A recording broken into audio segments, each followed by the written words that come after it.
ఒక్కటి గుర్తుపెట్టుకోండి, మీరు ప్రభుత్వం వేరు, పార్టీ వేరు.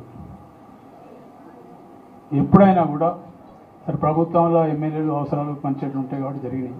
కానీ పార్టీ కార్యవర్గానికి సంబంధించిన మట్టుకు 10 సంవత్సరాలు రాక్షస పాలన ఎదుర్కొని ఎవరైతే ఉన్నా తిండి ఉన్నా లేకున్నా ఉపవాసం ఉండి ఒక్క పూట తిని వాళ్ళ జెండా పట్టుకొని పార్టీ కోసం తిరిగిండ్రు.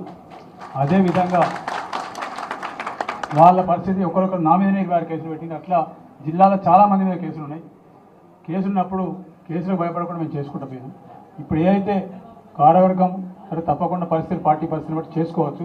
కానీ జెండా బట్టి తిరిగిన కాంగ్రెస్ పార్టీ కార్యకర్తలు 10 సంవత్సరాల నుంచి ఎవరైతే తిరిగిన 10 సంవత్సరాలు 20 సంవత్సరాల నుంచి వాళ్ళకు మాత్రం సరైన సంస్థానం ఇచ్చి వాళ్ళని గౌరవించకపోతే వచ్చే ఎన్నికలలో ఒకటి మాత్రం గుర్తుపెట్టుకోండి, ఇలా ఎప్పుడైనా కూడా కాంగ్రెస్ పార్టీ కార్యకర్తలు కరడుగట్టిన కాంగ్రెస్ పార్టీ కార్యకర్తలు పనిచేసినప్పుడు మాత్రమే ఈ రాష్ట్రంలో కాంగ్రెస్ పార్టీ అధికారంలోకి వస్తుంది.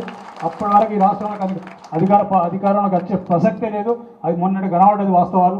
రేపు ప్రభుత్వంలో కానీ అధ్యక్షులు కానీ కోరేది ఒకటే, ఇన్ఛార్జ్ మంత్రి కానీ కోరేది ఒకటే. అధ్యక్షుల వారిని ఇన్ఛార్జ్ మంత్రి కోరి సముదాయ స్థానం ఎవరైతే పార్టీ కోసం కష్టపడి పనిచేసిండ్రు, ఇవాళ వచ్చే కొత్తగా వచ్చిన వాళ్ళు, ఎలక్షన్ ముందు వచ్చిన వాళ్ళు, ఎలక్షన్ తర్వాత వచ్చిన వాళ్ళు వచ్చి వేదికల మీద కూర్చొని వీళ్ళ మీద పెత్తనం చేస్తే కాంగ్రెస్ పార్టీ బతకదు. మీరు గుర్తుపెట్టుకోండి. ఇప్పుడు వచ్చిన వాళ్ళు ఎవరైనా కూడా వాళ్ళు పార్టీ మీద ప్రేమతోడో లేకపోతే పార్టీకి పనిచేద్దాం రాలే. వాళ్ళు వచ్చింది స్వచ్ఛంగా అధికారం ఉంది కాబట్టి వచ్చింది, అధికారం ఉన్నది కాబట్టి వచ్చినట్టు. అధికారం లేకపోతే రేపు అధికారం మార్పిడి జరుగుతుంది అనుకుంటే ఎవరు ఉంటారు?